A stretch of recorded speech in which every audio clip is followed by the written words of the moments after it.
Les deux centraux, ils ne savaient pas s'ils devaient sortir, justement, pour amener. Tu vois, on voit dans le carré au milieu, il y a un 4 contre 3. Et en fait, est-ce qu'il y a un central qui devait sortir ou est-ce qu'il devait rester en couverture pour ne pas laisser leurs latéraux en 1 contre 1 avec Barcola et Mbappé? Et du coup, ça leur a posé un problème. Le deuxième problème, c'est la deuxième partie, comme l'a dit Nico, le positionnement d'Hakimi quand Paris était en réelle possession du ballon, pas sur les phases de transition, etc., mais sur la possession. En fait, là, ils étaient 5 contre 3. Et toujours à ce moment-là, les centraux ne savaient toujours pas s'ils devaient rester en couverture. Parce que tu vois, si Mbappé et Barcola avaient joué comme deux attaquants axiaux, comme un 4-4-2 losange normal, Comme en celui fait, un peu comme celui un peu de Carlo Ancelotti avec le Real, quoi. voilà.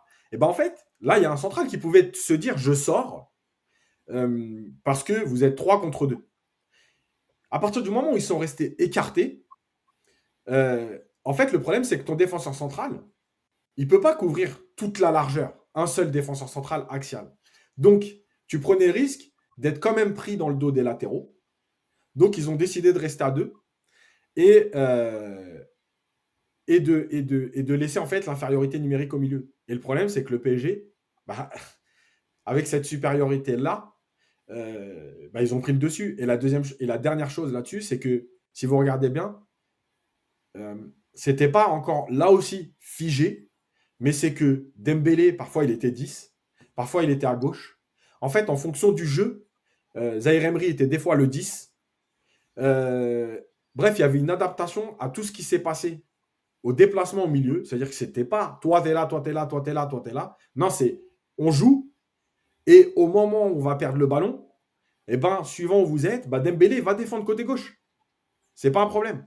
Ruiz peut se retrouver à droite, Vitinha peut se retrouver à droite et Ruiz un peu plus bas. Bref, cette flexibilité, elle était intéressante dans la manière de défendre et elle rejoint tout ce qu'a dit Luis Enrique. On va y venir après quand on parlera de lui, mais en fait, tout ce qu'a dit Luis Enrique sur ce qu'il attendait de ses joueurs, de leur polyvalence, de leur flexibilité technique, tactique.